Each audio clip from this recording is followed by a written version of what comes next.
오늘 말씀은 사도행전 13장 1절에서 5절의 말씀이 되겠습니다. 사도행전 13장 1절에서 5절의 말씀이 되겠습니다.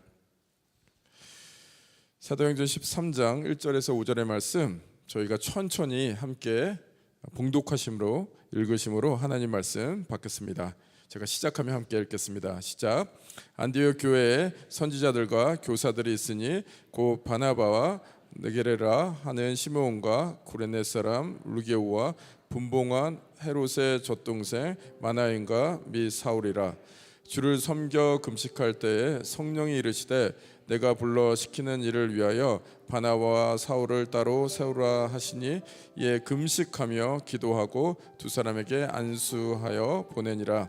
두 사람이 성령의 보내심을 받아 실루기아에 내려가 거기서 배 타고 구브로에 가서 살리마에 이르러 하나님의 말씀을 유대인의 여러 회당에서 전할세 유엔을 수행원으로 두었더라. 아멘. 오늘 말씀의 제목은 성령님이 이끄시는 선교라는 제목으로 김성환 목사님이 전해 주십니다. 장로님 기도해 주신 대로 새 가족이십니다. 오신 지 한 달 조금 넘었는데요. 오늘 처음으로 주일날 말씀을 전해주시는데 목사님이 전해주시는 말씀 하나님 말씀으로 받겠습니다. 목사님 사랑하고 격려합니다. 뜨거운 박수로 맞이해 주세요.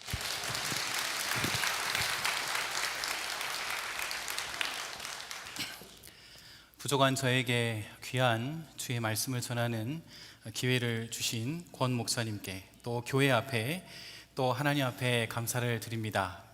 들으신 대로 제가 새 가족입니다. 그래서 제가 혹시 몰라서 여쭤보는 그 말씀에 동의하시면 이렇게 아멘으로 화답해 주시면 좋겠습니다. 여기가 더 이상 좋을 수 없는데 그보다도 더 좋은 성도님들이 모여있는 형제교회 맞습니까? 네. 여기가 정말 좋은 목사님들이 계신다는 형제교회 맞습니까? 여기가 하나님께서 주일마다 은혜를 부으시고 하나님의 영광을 나타내시는 형제교회 맞습니까? 아멘. 오늘 또 저희들에게 날마다 새로운 은혜, 저희들에게 꼭 필요한 말씀을 보내주실 줄로 믿습니다. 저희들이 오늘 함께 말씀을 살펴볼 텐데요, 성령님이 이끄시는 선교, 성령님이 이끄시는 선교라는 제목으로 하나님의 말씀을 전하겠습니다. 저는 오늘 선교에 대해서 하나님께서 말씀하시는 바를 전하고자 합니다. 사실 선교는요, 저와 성도님 모두의 사명입니다. 성경을 읽다 보면 선교에 대해서 예수님께서 아주 직접적으로 하신 말씀이 있습니다. The Great Commission이라고 하는 별명이 붙어있는 구절입니다. 마태복음 28장 18절부터 20절까지 말씀을 우리 앞에 보시는 화면을 보시면서 우리 같이 함께 하나님의 말씀으로 받겠습니다.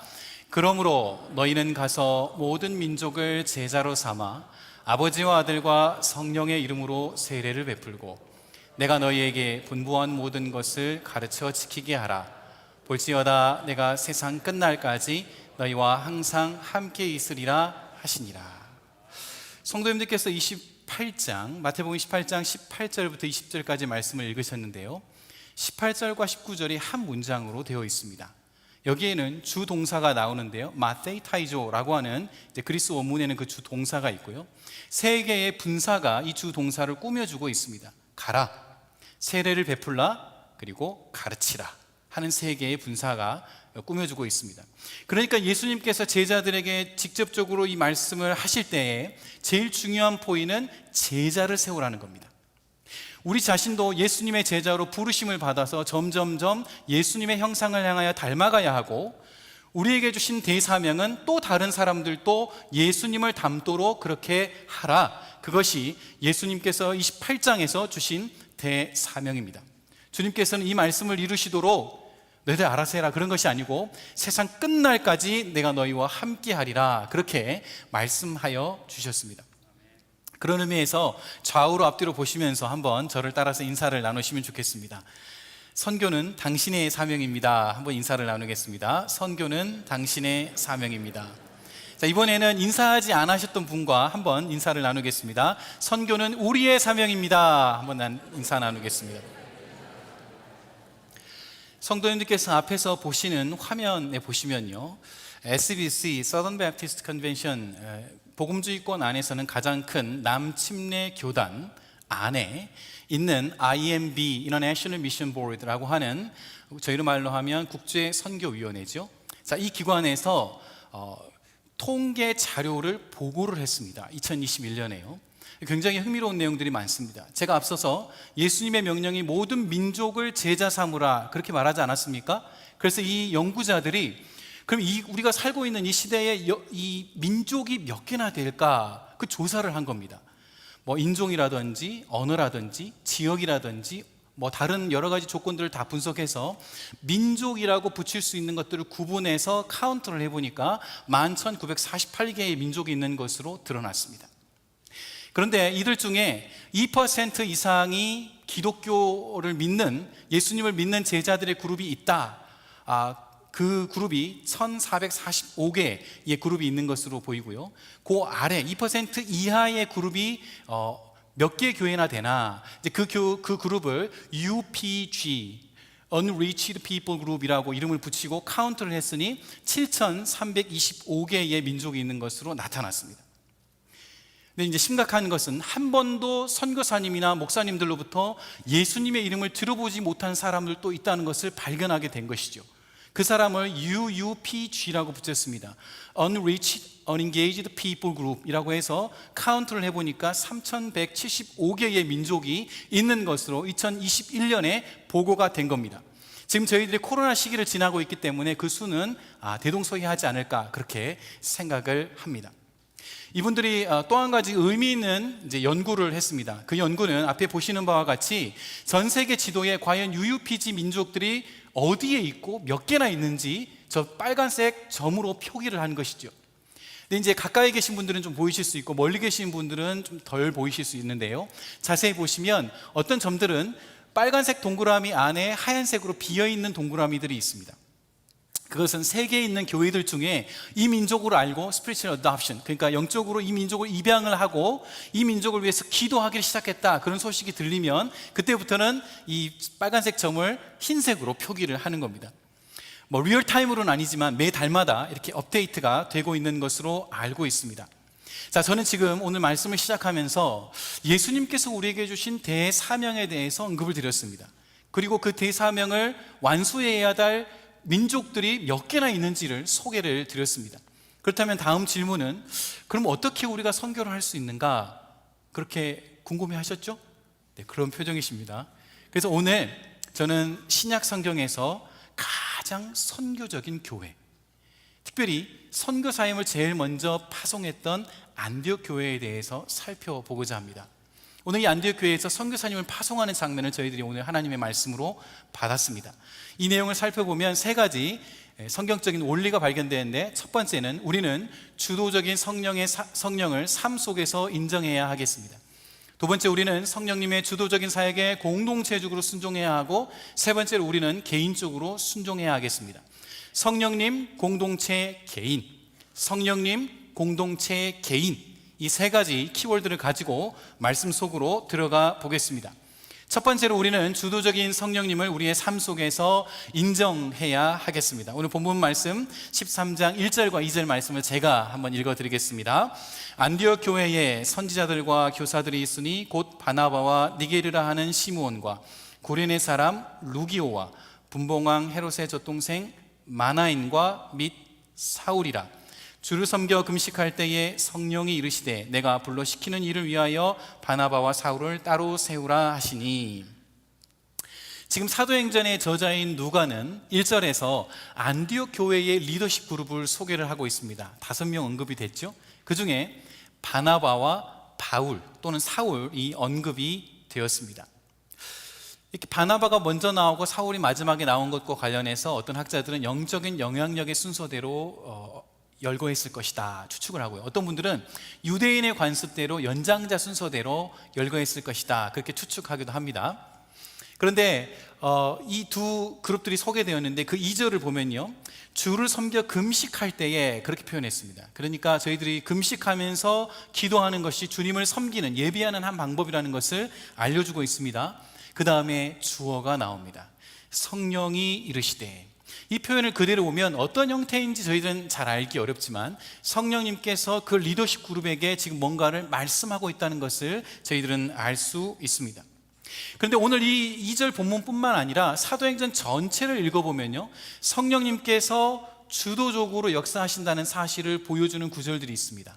여러분께서 앞에 보시는 20개 정도의 구절들에서 사도행전 말씀 안에 보면 성령님이 주어로 언급이 되었습니다. 그런데 이 주어로 언급된 말씀을 쫙 분석을 해보니까요, 특별히 전도와 관련해서, 선교와 관련해서는 성령님께서 주도적으로 역사하신다는 표현이 그 안에 있는 것이죠. 10개의 구절 이상에서 드러나고 있습니다. 예를 들면 성령께서 복음 전도를 위하여 세우시니라, 성령께서 보내시니라, 성령께서 나아가라 하시니라, 그런 표현들이 있는 것입니다. 자, 그러면 이런 표현들이 우리에게 암시하는 바는 무엇입니까? 전도와 관련하여, 선교와 관련하여 성령님은 주도적으로 일하신다, 성령님께서 선교의 리더시다, 그것을 오늘 본문과 많은 구절들이 암시하고 있는 것입니다. 그러면 저와 여러분이 한번 생각해 보아야 할 질문이 있죠. 저와 성도님들은 성령님께서 주도적으로 인도하시는 그 성령님의 주도하심과 다스리심을 받고 계시는 것 맞습니까? 여러분은 오늘 주일에 하나님께서 정말 저희들에게 큰 은혜를 주시는데요, 여기서 뿐만 아니라 월요일부터 토요일까지도 성령님의 다스리심을 의식하고 있습니까? 하루를 시작하면서 성령님 제 삶을 인도해 주시옵소서, 그렇게 기도하고 계십니까? 정말 중요한 선택과 결정들 앞에 멈추어 서서 성령님, 이 걸음이 하나님께서 기뻐하시는 길이 맞습니까? 이렇게 묻고 계시는 것 맞습니까? 그러면 어떤 분들은 질문을 하실 겁니다. 목사님, 그 성령님의 인도하심을 받는 게 그렇게 얘기하셨는데 구체적으로 어떻게 하는 게 성령님의 인도하심을 받는 겁니까? 그렇게 질문하려고 하셨죠? 네, 그럴 줄 알고 조금 더 저희들이 한번 말씀을 살펴보면요, 제가 지난 12월까지 텍사스에 살았습니다. 여기 오니까 조금 춥습니다. 네. 거기서 이제 교육 철학을 공부를 했어요. Foundations of Education, 이제 철학과 교육의 관계 뭐 이런 것들에 대해서 공부를 했습니다. 근데 그때 굉장히 제가 궁금해하는 질문이 있었어요. 사람이 어떻게 하나님의 진리를 인식하는가? 사람이 어떻게 하나님의 말씀을 깨닫는가? 거기 뭔가 있는 것 같은 겁니다. 그 메커니즘에 대해서 알고 싶었습니다. 그래서 책도 찾아보고 교수님 가서 물어보기도 하고 말씀도 읽어보고 하는 중에 이 말씀을 만나게 되었습니다. 요한복음 16장 13절 말씀인데요, 한번 들어보십시오. 그러나 진리의 성령이 오시면 그가 너희를 모든 진리 가운데로 인도하시리니 그가 스스로 말하지 않고 오직 들은 것을 말하며 장래 일을 너희에게 알리시리라. 이 말씀 예수님께서 군병들에게 끌려가기 몇 시간 전에 하신 겁니다. 제자들에게 가르쳐 주신 말씀이에요. 그날 저녁에 세족식도 있었고요, 성찬식도 있었습니다. 그러니까 얼마나 중요한 내용을 지금 제자들에게 알려주시고 싶으셨겠습니까? 그때 성령님에 대해서 제자들에게 알려주시는 겁니다. 제자들에게 말씀하시기를, 이제 내가 하나님께로 가면 진리의 성령님, 또 다른 보혜사가 올 것이다. 그 성령님께서 너희를 진리 가운데로 인도하실 텐데 스스로 말하지 않고 들은 것, 즉 아버지와 아들로부터 들은 것이죠. 성경 말씀입니다. 성경을 너희들에게 깨닫게 해주심으로 너희를 진리 가운데로 인도하실 것이다. 예수님께서 가르쳐 주신 것이죠. 이거 꼭 기억해라 하면서 제자들에게 알려주신 것입니다. 그래서 저희들이 성경을 매일매일 읽는 것이 중요한데, 성경을 읽기 전에 겸손한 마음으로 하나님 앞에 나아가서 하나님 말씀하여 주시옵소서, 종이 듣겠나이다, 이런 겸손한 마음을 가지고 하나님의 말씀 앞에 나아가는 것이 필요합니다. 질문을 드리겠습니다. 저와 성도님들은 꾸준히 하나님과 만나는 시간, 하나님의 음성을 듣는 시간, 하나님과 함께 시간을 보내는 것 정기적으로 가지고 계시는 것 맞습니까? 저와 여러분들이 겸손한 마음으로 주님 앞에 나아갈 때 하나님의 성령님께서 그 진리의 말씀을 저희들에게 깨닫게 해주실 줄로 믿습니다. 이렇게 꾸준히 하나님의 말씀 앞에서 기도하는 가운데 성령님께서 저희 마음의 일루미네이션, 조명하여 주시는 경험을 하게 되면요, 나에게 찾아온 말씀으로 남습니다.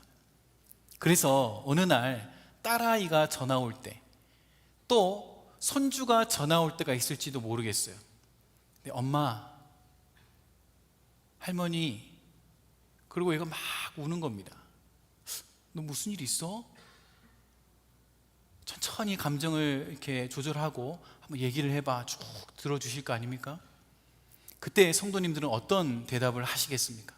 맞습니다. 물론 저희들이 잘 위로를 하겠죠.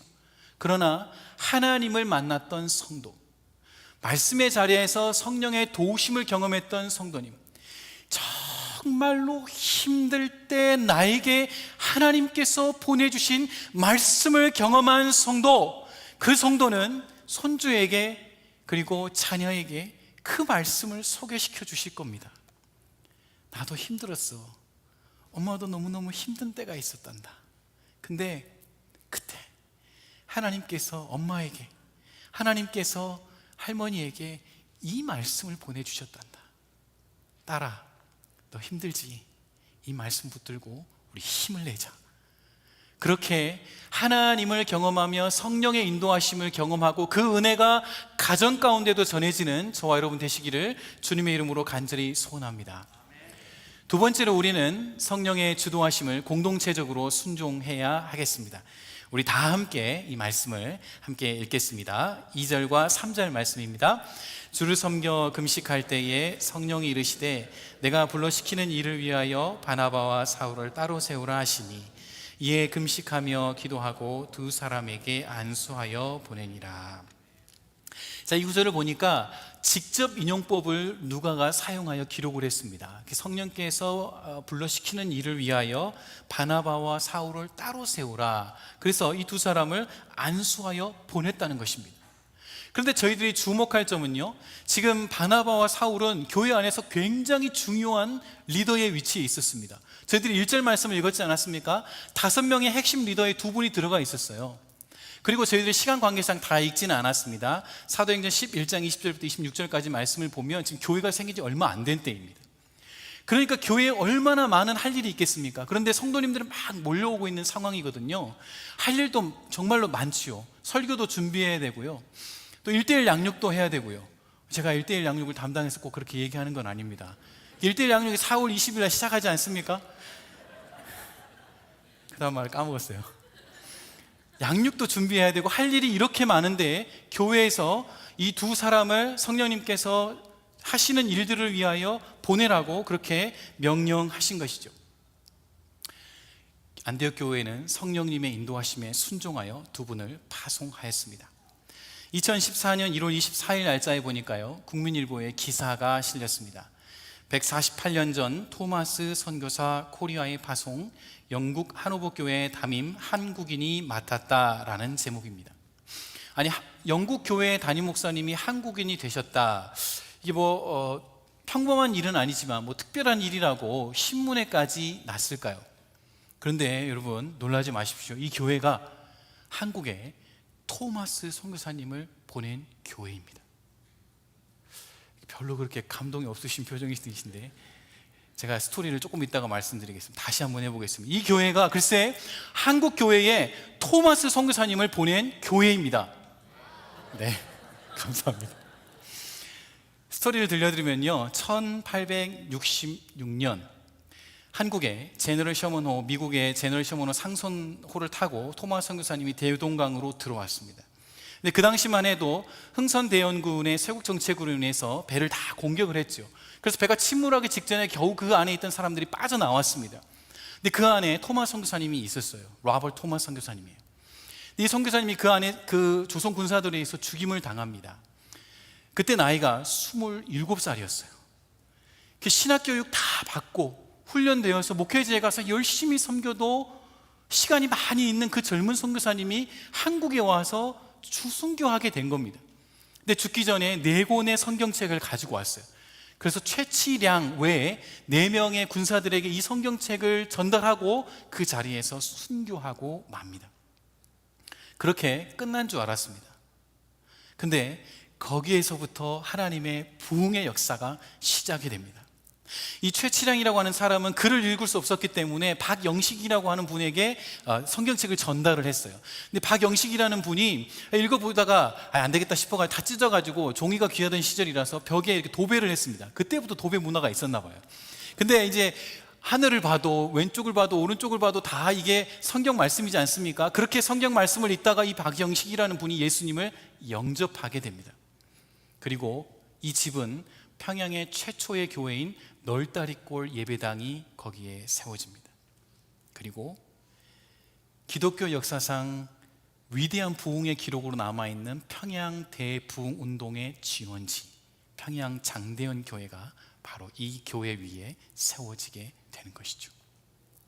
그런데요, 저희들이 이 한국 교회를 생각할 때마다 토마스 선교사님이 있었다는 거 기억해야 합니다. 그런데요, 그 뒤에 여러분이 보고 계시는 한호복 교회가 있었다는 사실도 기억해야 하겠습니다. 이 한호복 교회 성도님들은 토마스 선교사님을 파송하고 기도했을 것입니다. 선교사님이 잘 있는지, 건강하게 잘 있는지, 또 교회가 세워지고 있는지, 복음이 전해지고 있는지 궁금해하면서 기도하고 있었을 것입니다. 그런데 들려온 소식은 토마스 선교사님이 순교당했다는 소식이었습니다. 그러나 하나님은 그 순교의 생명을 잊지 않으시고 저와 성도님들의 부모님께, 그리고 저와 성도님들의 조부모님들께 하나님의 복음의 빛을 비추시기 위해서 토마스 선교사님과 한호복 교회를 사용하신 것이죠. 저희가 어떻게 이 말씀을 적용할 수 있겠습니까? 앞에 보이는 이미지가 한 컷 뜰 텐데요, 저희 교회 홈페이지입니다. 저희 교회 홈페이지 가보시면 오른쪽 제일 위에 검색하는 창이 있습니다. 거기 클릭을 하시고요, 선교라고 입력하시면 성도님들이 보시는 저 이미지가 나옵니다. 전 세계에 저희 교회가 선교사님을 파송하고 있는 그 이미지가 보일 겁니다. 저희 교회는 16개 국가에 23분의 선교사님을 파송하고 있습니다. 그래서 이 페이지에 가셔서 저희 빨간색 동그라미 보시는 선교 중보 기도, 그 클릭을 하시면 앞에 보시는 기도 제목이 뜰 겁니다. 오늘 이제 방송이 나가고 있기 때문에 제가 구체적인 기도 제목을 다 가지고 오지는 않았습니다. 그러나 이 자리에 계시는 순장님들 계시죠? 또 이 자리에 계시는 교구장님들 계시죠?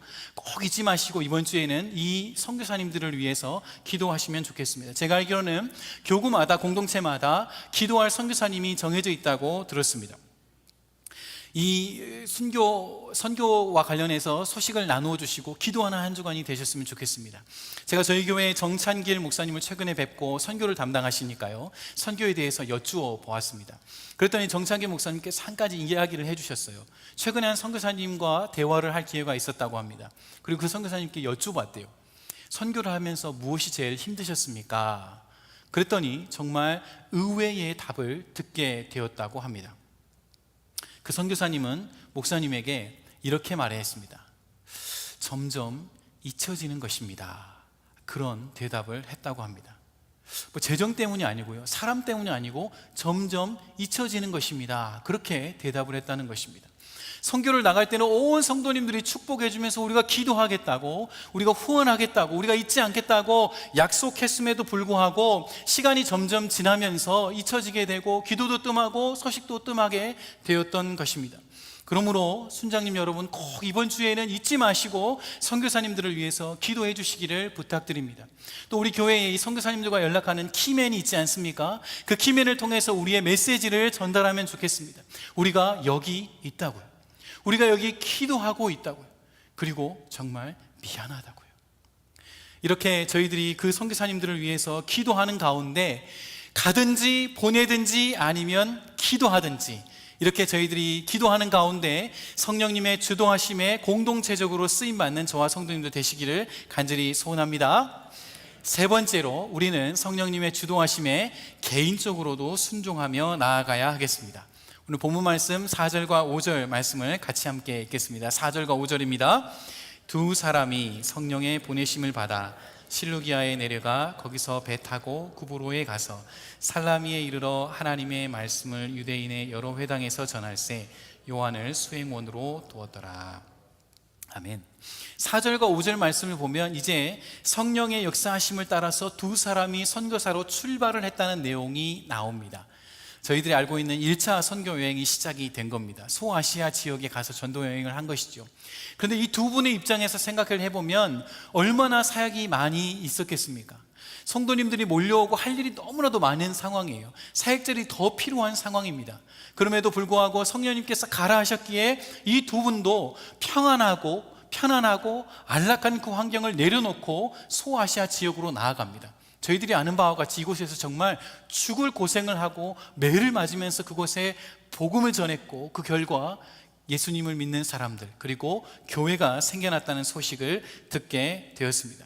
이 두 선교사님이 성령님의 인도하심에 개인적으로 순종을 했던 것이죠.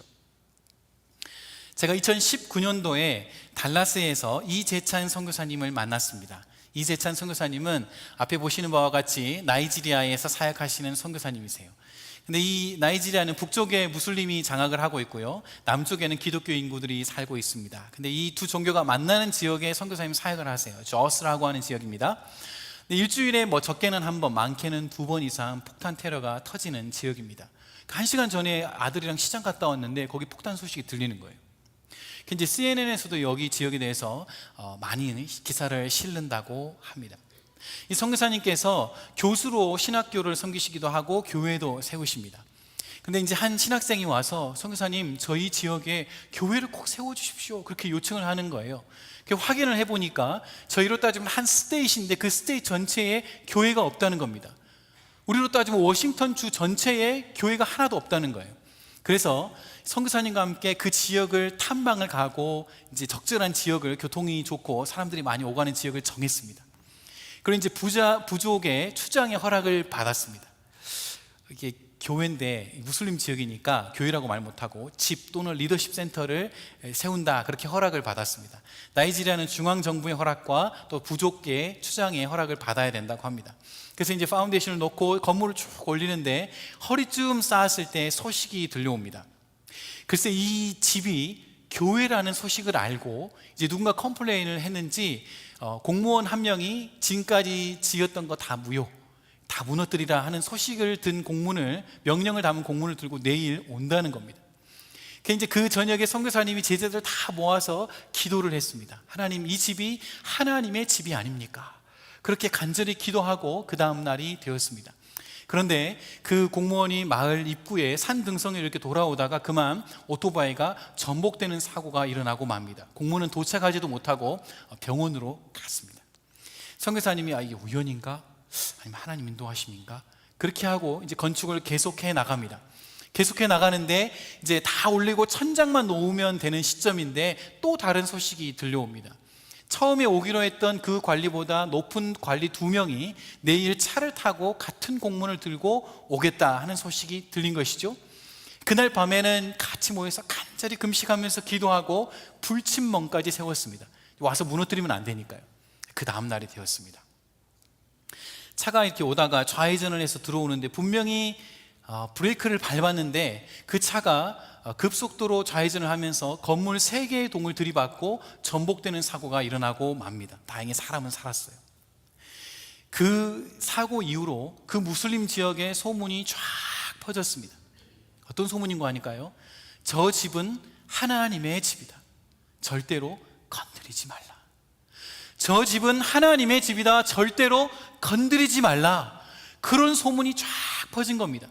하나님의 두려움이 그 지역에 임한 것이죠. 그때부터는 무슬림 청년들이 와가지고 자기네들이 짓는 거 도와주겠다고 같이 도와줍니다. 불침문도 서주고 불도 대신 피워주고 건물도 같이 올려주고 해서 그 교회가 건축이 완료되었고, 제가 대화할 당시 약 100여 명이 모여서 예배 드리고 있는 교회가 되었으니 그 교회 이름이 카스티나주에 있는 바코리라고 하는 교회입니다. 제가 전하려고 하는 말은 선교사님이 저희한테 하셨던 말이에요.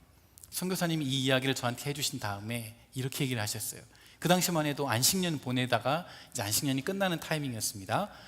목사님, 저는 솔직한 마음으로 이 풍요로운 미국 땅을 버리고 나이지리아에 들어가는 것이 힘이 듭니다. 그곳에는 폭탄 테러가 있고 죽음의 위협이 있어서 언제 죽을지도 모릅니다. 그런데도 저는 다시 나이지리아로 들어갑니다.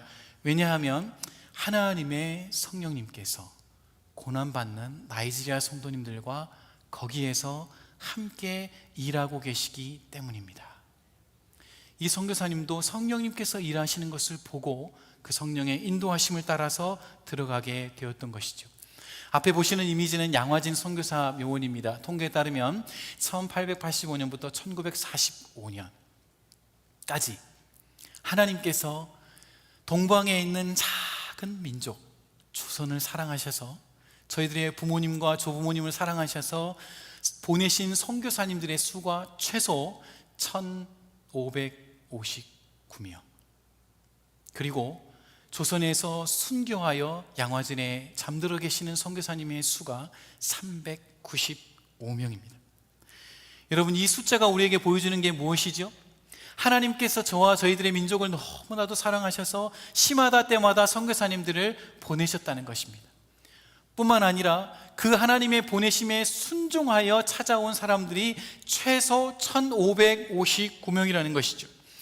여러분, 선교는 사도들만의 사역이 아닙니다. 선교는 헌신하는 선교사님들만의 사역이 아닙니다. 선교는요, 예수 그리스도의 제자로 부르심을 받은 여기 앉아있는 저와 여러분 모든 제자들의 사역입니다. 질문을 드리겠습니다. 저와 성도님들은 충분히 제자로서의 사명을 감당하고 계시는 것 맞습니까? 저와 성도님들은 가정에서 기도하실 때, 개인적으로 기도하실 때 선교를 위하여, 선교사님을 위하여 기도하고 계시는 것 맞습니까? 저와 성도님들은 물질로, 그리고 단기 선교로 선교를 위하여 헌신하고 계시는 것 맞습니까? 올해 1월 둘째 주에 권준 목사님께서 설교하셨죠. 여러분, 선교 나갈 준비하라고 말씀하셨습니다. 기억하시죠? 은혜 받을 준비하라고 말씀하셨습니다. 왜 그럴까요? 선교하는 현장에서 하나님께서 일하고 계시고, 선교하는 현장에서 하나님께서 능력을 나타내시기 때문에, 천하보다 귀한 그 생명을 구원하시는 복음의 능력이 그곳에서 나타나고 있기 때문에 우리 보고 준비하라고 하신 겁니다. 우리 마음으로 준비하십시다. 은혜 받을 준비하십시다. 하나님을 경험할 준비를 하십시다. 그리고 이 여름에는 함께 복음을 들고 나아가는 저와 여러분 되시기를 바랍니다. 저는 저희 형제교회가 하나님께로부터 축복을 많이 받은 교회가 되기를 바랍니다. 특별히 선교하는 교회로 축복받는 교회가 되기를 간절히 소원합니다. 그것을 위해서 저는 오늘 말씀을 시작하면서 예수님의 대사명, 가서 제자를 삼으라 전해드렸습니다. 그리고 거기에 순종했던 안디옥 교회의 이야기, 헌신하고 수고하신 저와 여러분들을 위해서 생명을 버리신 선교사님들의 이야기, 이제 저와 여러분들의 차례입니다. 어떻게 저희들이 순종할 수 있겠습니까? 먼저 주도적으로 역사하시는 성령님의 인도하심을 매일매일 따라 동행하며 나아가십시다. 그리고 공동체적으로 늘 기도 가운데 깨어서 성령님의 사용하심에 순종하며 나아가십시다. 그리고 개인적으로도 하나님의 사용하심에 순종하는 저와 여러분 되시기를 바랍니다. 저는 하나님께서 부르시고 예수님 앞에 설 날을 기대합니다. 예수님께서 물어보실 거 아니에요. 김성환, 너 내가 한 명령 잘 기억하고 있니? 그리고 그것에 잘 순종했니? 그때 저는 꼭 대답하고 싶은 말이 있습니다. 네, 주님, 제가 참 힘들었는데 순종했습니다. 형제 교회의 성도님들과 순종했습니다. 주님 아시죠? 그럴 때 저와 성도님들이 섬겼던 미전도 종족들도 그 자리에서 함께 고백하게 될 것입니다. 구원하심이 보좌에 앉으신 우리 하나님과 여호와 하나님과 어린 양께 있도다. 그 날을 바라보면서 우리 함께 성령이여 임하소서 함께 찬송하며 나아가겠습니다.